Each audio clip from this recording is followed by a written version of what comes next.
Esplendor y caída del antiguo Egipto, del Imperio Nuevo al final de los Ptolomeos.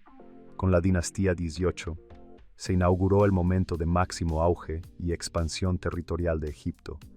1500 años después, la dinastía ptolemaica puso un deslucido punto final a la civilización del Nilo, aunque dejó para la historia la figura de la gran Cleopatra. Una vez se instaló en el trono Tutmosis I, que reinó de 1504 a 1492,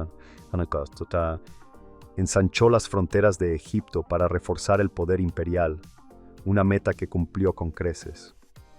Bajo su reinado y el de su dinastía, el país pasó a ser el imperio más poderoso del mundo antiguo. En un año, el nuevo faraón sometió a los pueblos del sur y dividió Nubia en 5 distritos, cada uno de ellos gobernado por un funcionario local que juraba lealtad y sumisión al faraón. Pero el país se iba a enfrentar a otra potencia que se estaba haciendo fuerte en la lejana Mesopotamia. Alertado por sus espías, Tutmosis I decidió atacarla antes de que aumentara su poder. Se trataba del reino de Mitanni, cuyos ejércitos estaban dotados de modernos carros militares tirados por caballos, una herramienta bélica que les había permitido someter al poderoso reino hitita.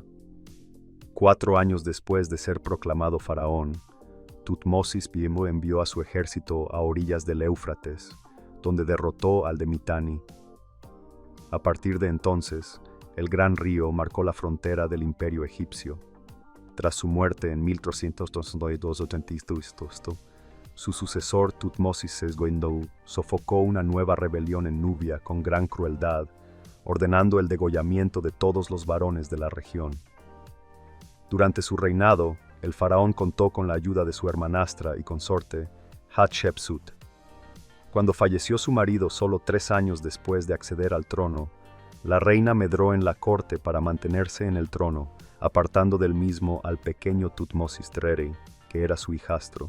En su nombre gobernó el imperio e hizo suyos los 5 títulos completos de los monarcas del Valle del Nilo.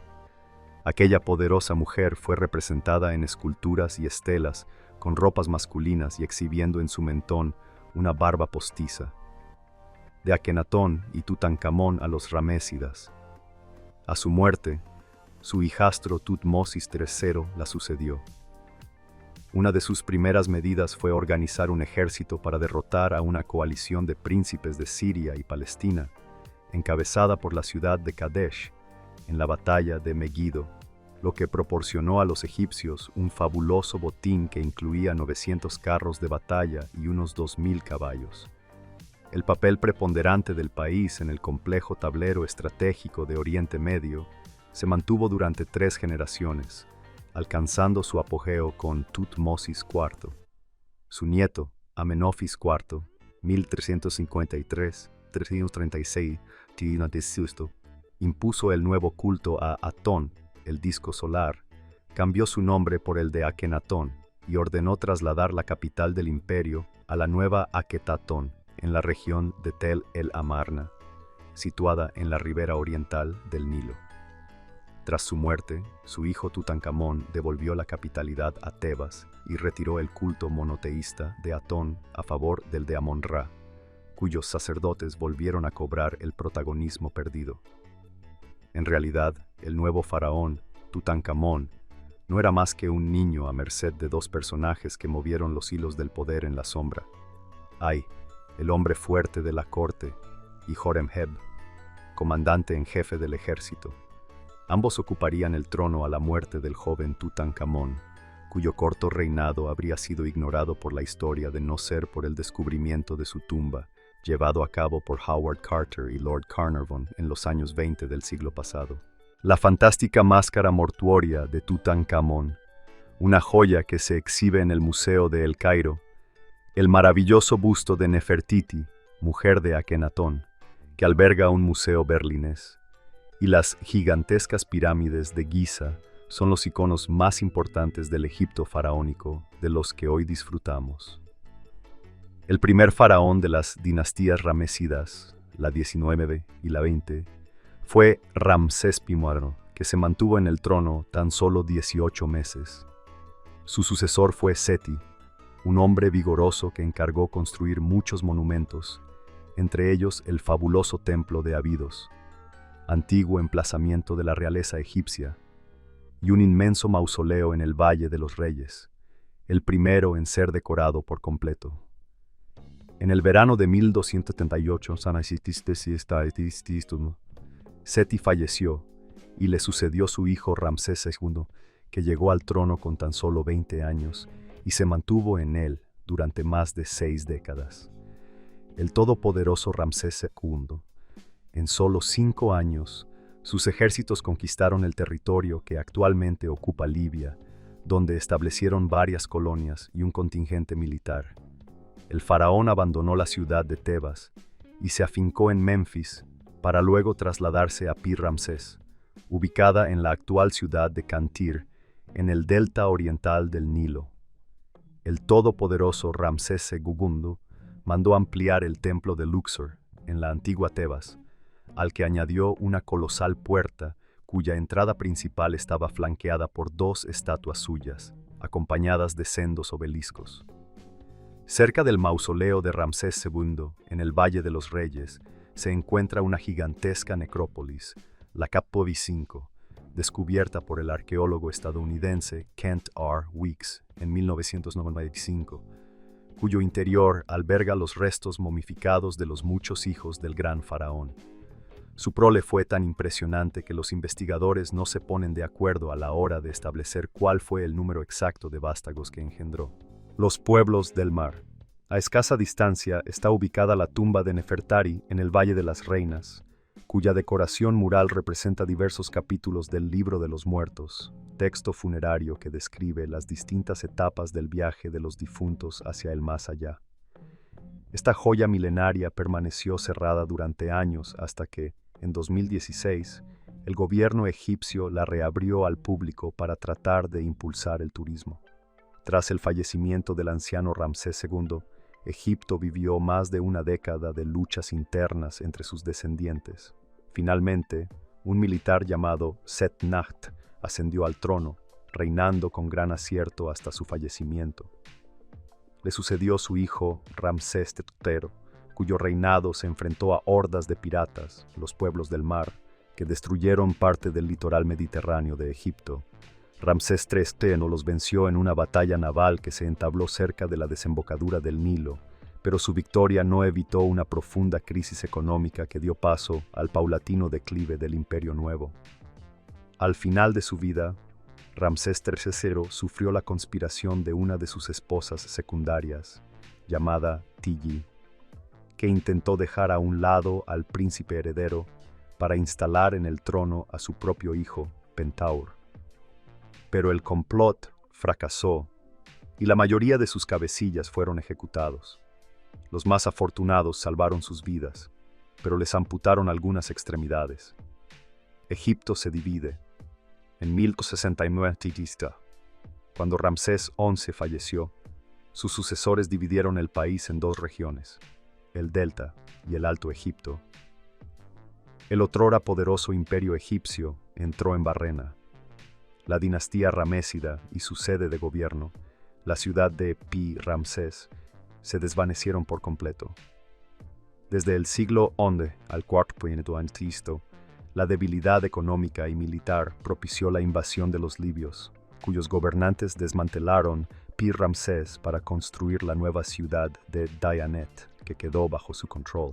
Su primer monarca fue Sheshonq-I, 945-925, que restituyó Egipto a su forma de gobierno tradicional, sometiendo a los tebanos y a las ciudades del delta. Dominio libio, nubio y asirio. El faraón de origen libio subyugó al reino de Judá e hizo avanzar a sus ejércitos para controlar buena parte de Oriente Medio. Pero Sheshonq-Pino murió repentinamente y la orgullosa ciudad de Tebas declaró su independencia.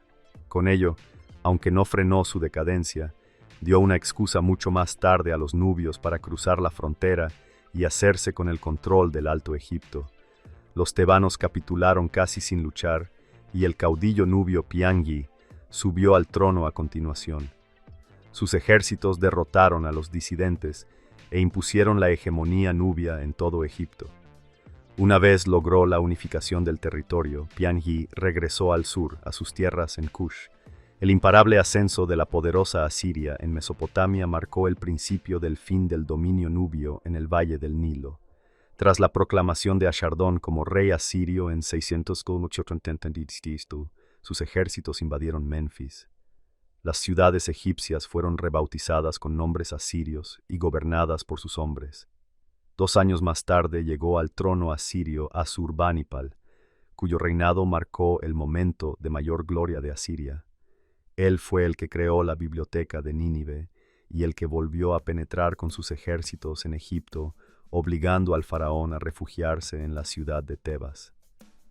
Un militar egipcio llamado Psamético logró poner en pie un ejército y, tras 8 años de lucha, se alzó como soberano del Bajo Egipto. Años después, logró la reunificación de todo el país. Su sucesor, Psamético II, 595, sofocó un nuevo intento nubio de invadir el Alto Egipto. Mientras tanto, en Mesopotamia, el reino babilonio cobró tanta fuerza que decidió recuperar los territorios que habían conquistado y perdido los asirios. La conflictiva era ptolemaica. El imperio asirio fue derrotado por el babilonio en 609 en Tiasto, y Egipto perdió las posiciones que le quedaban en Oriente Próximo. Más tarde, en el año 525 a.C., los ejércitos del rey persa Cambises invadieron el delta, asaltaron la ciudad de Menfis y ejecutaron al rey Psamético III, tomando por la fuerza los territorios del valle del Nilo. En la primavera del 334 Gisiskistastu, el nuevo jefe macedonio, Alejandro Magno, cruzó el Helesponto, invadió Persia y derrotó a las tropas de Darío III en la batalla de Gránico, lo que supuso el principio del fin del imperio persa. 2 años después de su victoria en Gránico, Alejandro llegó al valle del Nilo. Se hizo con el poder sin entablar una sola batalla con los egipcios y quedó rendido a los encantos del país. A comienzos de 331 a.C., se dirigió al oasis de Siwa, donde se entrevistó con el oráculo de Amón, saliendo del encuentro como un hombre nuevo. Alejandro abandonó el país ese mismo año para no volver nunca. Sin embargo, su muerte, ocurrida 8 años después, marcó el destino de Egipto. Un general del joven macedonio llamado Ptolomeo fue coronado rey de Egipto en la nueva ciudad de Alejandría. Los 80 años siguientes correspondieron a los reinados de los 3 primeros Ptolomeos, que estuvieron marcados por constantes rivalidades y problemas sucesorios. La decadencia de la dinastía comenzó con la llegada al poder de Ptolomeo IV, que impuso una carga de tributos tan fuerte que desangró la economía del país. La debilidad de Egipto llegó a su punto culminante en el año 80 a.C., cuando turbas de alejandrinos hastiados con la corona asesinaron a Ptolomeo de Ellis.